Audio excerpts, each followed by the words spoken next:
انہوں نے بڑا دماغ دوڑایا، یار اب یہ تو سنیوں کا عقیدہ اہل سنت کا نبی نور ہے نور ہے نور ہے، کیسے جواب دے؟ تو یاروں نے یہ کیا کہ المصنف 50 سال پہلے جو چھاپی اس میں سے 18 حدیثیں غائب کر دی۔ جی سبحان اللہ، پورا باب ہی اڑا دیا۔ بے شک، جو حدیث ان کے پلے نہیں پڑتی وہ باب سے نکال دیتے ہیں۔ روئے زمین پر یہودیوں کے بعد یہ پہلے خائن ہے جو حدیثوں کے چور ہیں۔ میں ان کو حدیثوں کا چور بولتا ہوں۔ حضرت امام بخاری کی ادب المفرد اٹھائے، امام بخاری کی ہے، بخاری امام بخاری کے نام کے بغیر ان کا گلا نہیں خشک ہوتا۔ جب تک تھوک نہ سوکھ جائے تب تک بخاری بخاری کرتے، مگر وہی امام بخاری ان کے عقیدے کے خلاف حدیث لا لے تو حدیث کو غائب کر دیتے ہیں۔ تو امام بخاری نے ادب المفرد لکھی، اس میں ایسی حدیثیں جمع کی کہ ہاتھ چومنے کا بیان، بزرگوں کے پیروں کو بوسہ دینے کا بیان، بیعت کرنے کا بیان، مصیبت میں رسول اللہ کو پکارنے کا بیان، حضور کا وسیلہ لینے کا بیان۔ پٹھوں نے دیکھا اب وسیلہ مانے، امام بخاری وسیلہ لکھ رہے ادب المفرد میں، بزرگوں کے ہاتھ پیر چومنے کا بیان لکھ رہے ہیں۔ کیا کرنا؟ 87 باب اڑا دیے۔ کتنے باب اڑائے؟ 87 باب اڑا دیے۔ امام نسائی نے کتاب لکھی خصائص علی ابن ابی طالب، خصائص والمناقب علی ابن ابی طالب، مولا کائنات کی فضیلت پر حدیثوں کو جمع کیا، صحیح حدیثوں کو، اور دعویٰ کیا کہ جتنی فضیلتیں ہیں علی پر مجھے صحیح حدیثیں مشتق پہنچی میں نے جمع کر دیا۔ اب بہت سی حدیثیں ایسی آئی، من کنت مولا فہذا علی مولا، میں جس کا مولا علی بھی اس کے مولا۔ یا اللہ اب یہ کیا کرے؟ ابھی تو ہم رسول کو مولا ماننے کے لیے تیار نہیں، اب علی کو بھی مانے۔ امام نسائی کو کیا سوچی؟ یہی حدیثیں لکھ دی۔ انہوں نے لکھا کہ جس کا مددگار میں اس کا علی بھی اسی کا مددگار۔ یا اللہ ہم تو اللہ کے سوا کسی کو مددگار ہی نہیں سمجھتے، اب علی کو بھی مددگار مانے۔ تو یاروں نے کیا کیا؟ اس کے اندر سے 140 حدیثیں اڑا دی اس کتاب میں۔ اللہ اکبر۔ میرے پاس ایسی بہت سارے مواد ہیں، ابھی دونوں طرف کی کتابوں کا کام چالو، اور ایک بیان میں کرنے والا ہوں انشاءاللہ بامبے کی سرزمین پر، جس کا نام ہوگا حدیثوں کے چور۔ اور پھر ان سے سوال کروں گا، شرم آنی چاہیے تمہیں، چلو پر پانی میں ڈوب مرو، اہل حدیث بولتے ہو اور حدیثوں کو چراتے ہو۔ بے شک بے شک بے شک۔ تو در حقیقت تم حدیث نہیں مانتے، اپنی طبیعت مانتے ہو۔ جو تمہاری طبیعت کے موافق ہو وہ حدیث ہے، اور جو تمہاری طبیعت کے خلاف ہو تم حدیث کو نکال دیتے ہو۔ بے شک۔ تو حدیثوں کو نکالنا شروع کیا، 18 حدیثیں نکال دی۔ اب پاکستان میں ہو گیا مناظرہ رسول اللہ کے نور پہ، ہمارے سنی علماء کو خبر نہیں کہ یہ خبیث کیا کر رہے ہیں ادھر، چوری شروع ہے۔ اب ہوا یہ کہ جب مناظرہ ہوا رسول اللہ نور نہیں ہے تو جو بھی اہل سنت کا عالم حدیث پیش کرے ضعیف ہے ضعیف ہے۔ تو انہوں نے کہا ٹھیک ہے بیٹا، ایک ایسی حدیث پیش کرتے جس کو تو ضعیف نہیں کہہ سکے گا۔ تو المصنف اٹھائی ہمارے اہل سنت کے عالم نے کہا دیکھو یہ المصنف امام عبدالرزاق کی، امام عبدالرزاق ابو بکر ابن حمام ابن نافع تبع تابعی یہ نقل کرتے، تابعی سے تابعی سنتے، صحابی سے۔ اب بتاؤ نہ صحابی ضعیف نہ تابعی ضعیف نہ تبع تابعی ضعیف، تو حدیث تو معتبر، سارے راوی ثقہ، اسناد عمدہ جید، کیا کریں؟ تو انہوں نے اپنے پاس سے نکالی، کہا تم نے جو لائی ہے وہ ڈپلیکیٹ ہے، اوریجنل ہمارے پاس ہے۔ سبحان اللہ۔ اس میں یہ باب نہیں ہے، تم نے باب گڑھ کے لایا۔ اب ہمارے علماء کہہ رہے بھائی ہمارے پاس جو نسخہ ہے وہ پرانا ہے، تم جو لا رہے ہو وہ نیا۔ تو وہی پرانا پھنڈا، اسلام عرب سے نکلا، یہ کتاب عرب سے چھپی ہے، یہ کیسے غلط ہو سکتی ہے؟ یعنی عرب سے جو بھی نکلے وہ صحیح تھا۔ ابو جہل بھی عرب سے نکلا، کل بولیں گے ابو جہل کو بھی برا نہیں بولنا چاہیے۔ ابو لہب عتبہ شیبہ بھی عرب سے ہی نکلے، بولیں گے نہیں ان کو بھی نہیں بول سکتے، سب عرب کا پروڈکشن ہے یہ۔ یزید کو بھی صحیح نہیں بولنا چاہیے، اب یزید تک تو آ گئے ہیں، آگے بڑھیں گے دھیرے دھیرے۔ تو کہتے یزید کو بھی برا نہ کہو، وہ بھی عرب کا پروڈکشن ہے۔ تو سب جو عرب سے نکلے وہ سب صحیح۔ مجھے بڑا تعجب ہوتا ہے، میں پوچھتا ہوں یار تم کہتے ہو کہ عرب سے اسلام نکلا، وہ کیسے غلط ہو سکتے ہیں؟ تو میرے خیال سے سورہ کافرون جب نازل ہو رہی تھی حضور شاید ہندوستان آ گئے ہوں گے۔ سورہ منافقون جب اتر رہی ہوں گی تو سرکار ہندوستان آ گئے ہوں گے، یہاں سے سورت لی بھی چلے گئے عرب۔ ارے سورہ کافرون بھی تو وہیں اتری، سورہ منافقون بھی وہیں اتری، تو یہ صورتیں وہاں اترنے اس بات کی دلیل ہے کہ وہاں کافر بھی پیدا ہوتے ہیں، منافق بھی پیدا ہوتے ہیں۔ سبحان اللہ۔ مائی بہت بکواس ہے یار آپ کا، بے شک انتہائی بکواس مائی ہے، کچھ بھی آواز صحیح نہیں ہے، کھینچ رہا ہے یہ آواز۔ یہ ہٹاؤ وہ لگا دو بھائی، سیدھا سیدھا ہٹا دو یہ مائی۔ نہیں یہ ہٹا دو, یہ آواز صحیح نہیں ہے اس کی, بس ایک ہی لگائیے, ایک ہی آواز صحیح آئے, ایک ہی مائک کافی ہے, ہٹا دیجیے.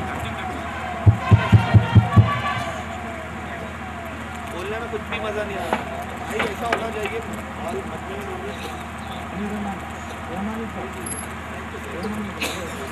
ادھر سے لاؤ, ایسا لاؤ.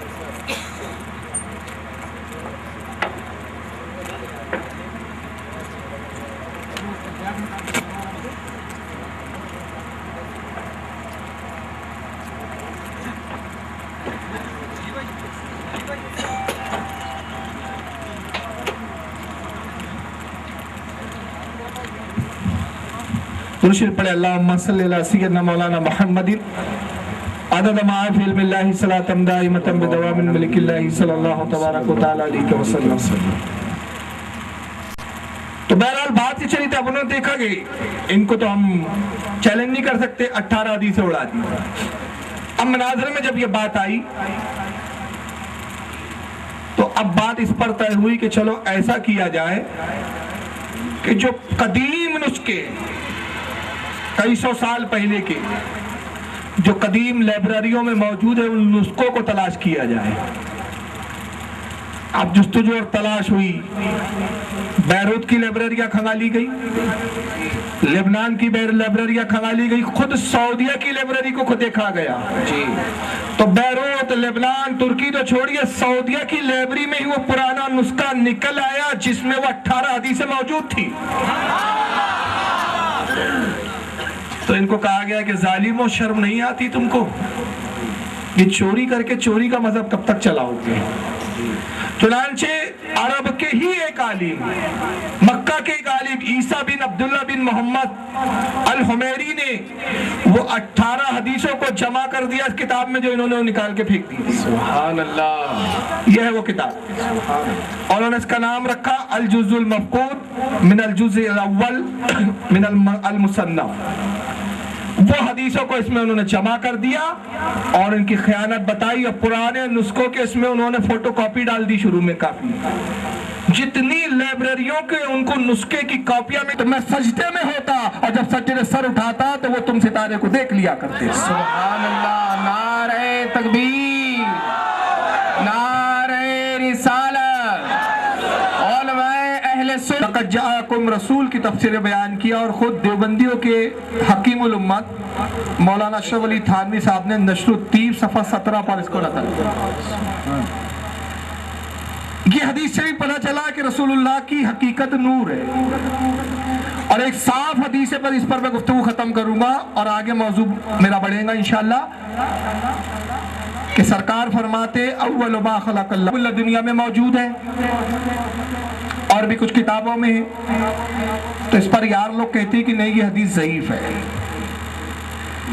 میں کہتا ہوں ٹھیک ہے, ہم تسلیم کرتے ہیں کہ حدیث ضعیف ہے, لیکن فضائل میں حدیث ضعیف معتبر ہے. جی بے شک. کہتے نہیں یہ سب اصول ہم نہیں مانتے.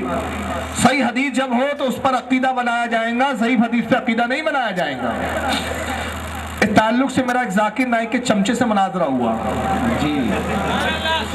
اور یہ مناظرہ آڈیو مناظرہ ہے, کیونکہ اس وقت میں ویڈیو سے بڑا پرہیز کرتا تھا, اور جب سے میں ویڈیو پہ آنے لگا یہ بھاگنے لگی. اب کیونکہ مناظرہ جب بھی طے ہوتا ہے, 3 مناظرے ہوتے رہ گئے, کیونکہ شرط میں یہی لکھتا ہوں میں کہ ویڈیو ضرور رہیں گی. تو یہ بولتے ویڈیو نہیں, اپنی رسوائی کا منظر پوری دنیا کو تھوڑی دکھانا ہے ہمیں. جی. تو اب وہ آڈیو میں نیٹ پر موجود ہے, آپ نیٹ پر جائیں, فاروق خان رضوی اگینسٹ اہل حدیث,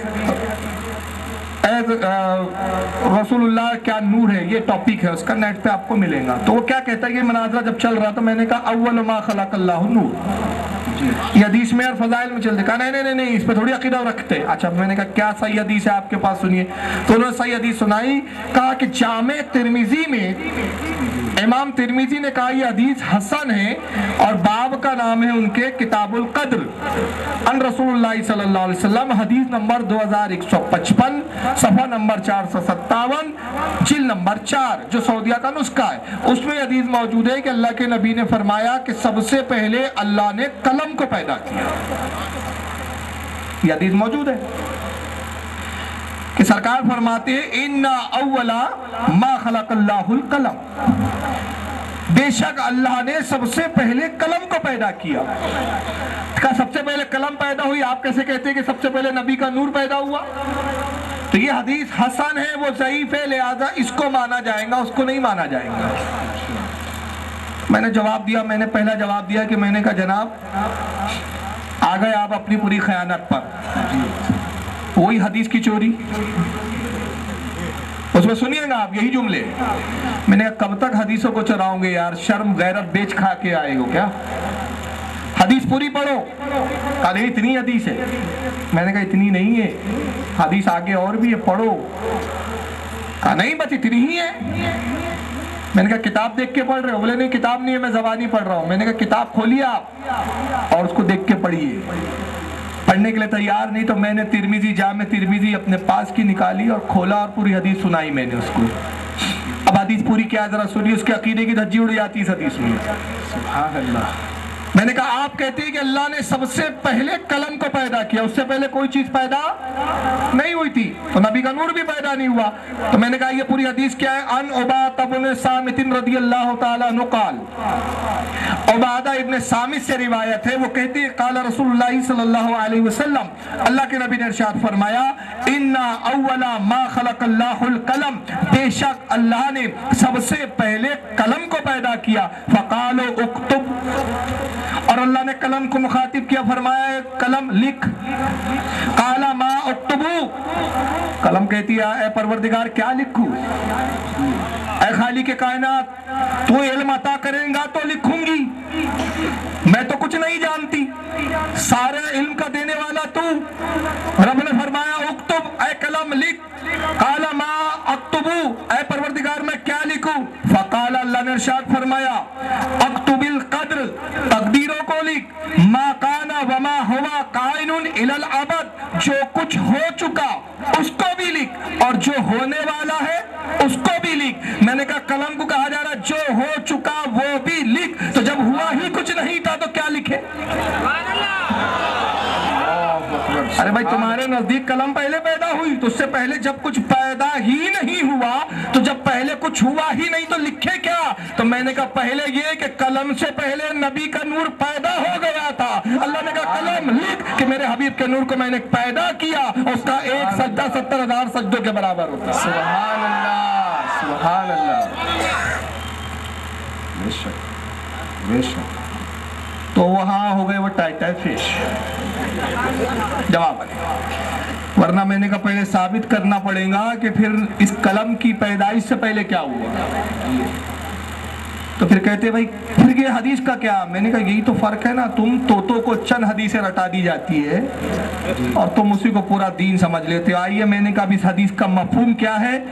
امام عبد الرحمن ابن جوزی انہوں نے کتاب لکھی، کتاب کا نام ہی کیا ہے ذرا سنیں گے تو آپ خوش ہو جائیں گے، اور امام عبد الرحمن ابن جوزی کو انہیں بتا دوں، یہ ایک زمانے میں صوفیاء کے بڑے مخالف ہوا کرتے تھے، بڑی شدت کے ساتھ قلم اٹھاتے تھے، بہت رد اور تردید کرتے تھے صوفیاء کی، یہاں تک کہ صوفیاء کو ابلیس کی نسل تک کہہ دیتے تھے۔ ایک کتاب انہوں نے لکھی تلبیس ابلیس، اس میں صوفیاء کے خلاف خوب لکھا اور کہا یہ سارے صوفیاء جو ہے سب شیطان کے نقش قدم پر ہے، اور وہاں بھی کیا کرتے وہی کتاب کو لا کے دکھاتے اور صوفیوں کا رد کرتے ہیں، مگر وہی ادھورا دین۔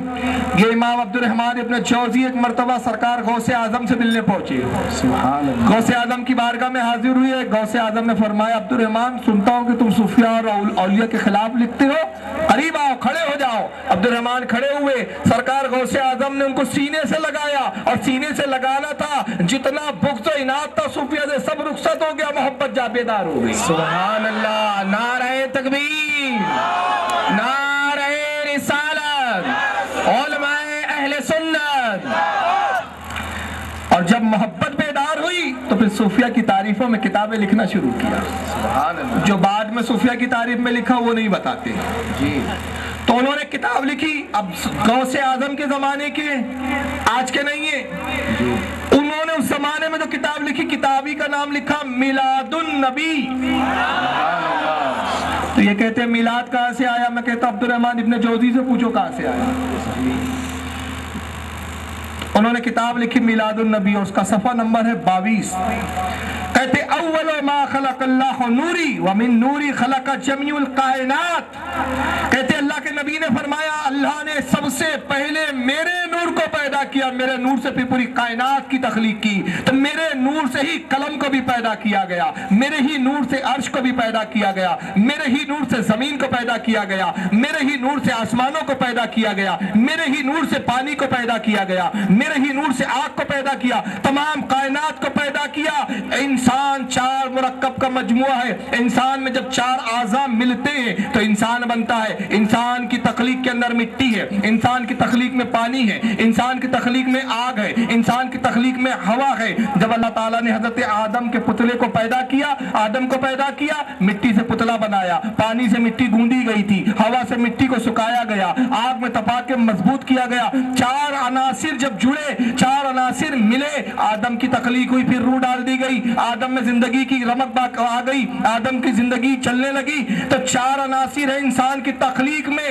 اور نبی کو تم جو کہتے ہو بشر، تو میں کہتا ہوں نبی کا نور جب پیدا ہوا زمین نہیں تھی، نبی کا نور جب پیدا ہوا آسمان نہیں تھے، پانی نہیں تھا، آگ نہیں تھی. تو معلوم ہو گیا کہ تخلیق میں مصطفیٰ ان چیزوں کے محتاج نہیں ہے، یہ چیزیں اپنی تخلیق میں نبی کی محتاج ہے. سبحان اللہ، بے شک بے شک.